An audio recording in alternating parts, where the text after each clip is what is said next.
Informasi pertama, Saudara, Komisi Pemilihan Umum atau KPU Kabupaten Kulon Progo akhirnya menyelesaikan proses tahapan rekapitulasi suara pemilu 2024 tingkat Kabupaten Kulon Progo. Meski terdapat satu saksi paslon yang menolak menandatangani hasil rekapitulasi Pilpres 2024, namun secara umum proses rekapitulasi suara tingkat kabupaten di Kulon Progo berjalan lancar tanpa ada kendala berarti.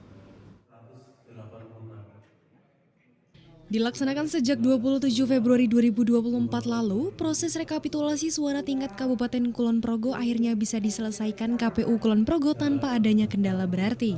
KPU Kulon Progo mengklaim tahapan rekapitulasi suara berjalan lancar meski ada satu saksi paslon yang menolak menandatangani berita acara hasil rekapitulasi suara Pilpres 2024. Ketua KPU Kulon Progo Budi Priyana sendiri tidak menyebutkan saksi paslon Pilpres mana tidak mau menandatangani berita acara hasil rekapitulasi suara Pilpres tersebut.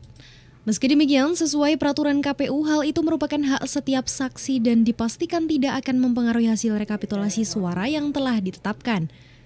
Menurut Budi, saksi dari salah satu pasangan Capres-Cawapres menolak menandatangani berita acara hasil rekapitulasi pemilihan presiden tanpa alasan yang jelas. Alhamdulillah dari saksi peserta pemilu, baik dari saksi PPWP, saksi DPD dan saksi partai politik itu tidak ada keberatan yang di dalam forum tersebut.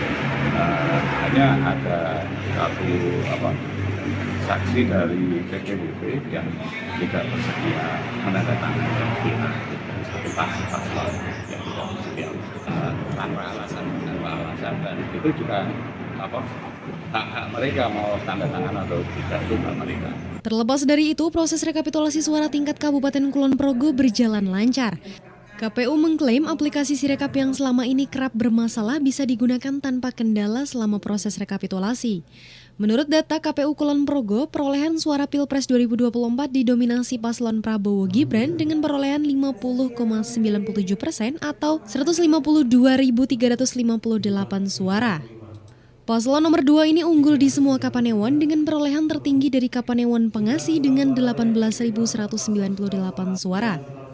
Di posisi kedua, paslon Ganjar Mahfud dengan perolehan 90.037 suara atau 30,12%, di mana perolehan suara terbanyak berasal dari Kapanewon Sentolo dengan 10.432 suara. Posisi terakhir ditempati paslon Anies Muhaimin dengan perolehan 56.516 suara atau 18,9%, dengan suara terbanyak berasal dari Kapanewon Pengasih dengan 7.011 suara. Demikian Jatmiko Hadi melaporkan dari Kulon Progo.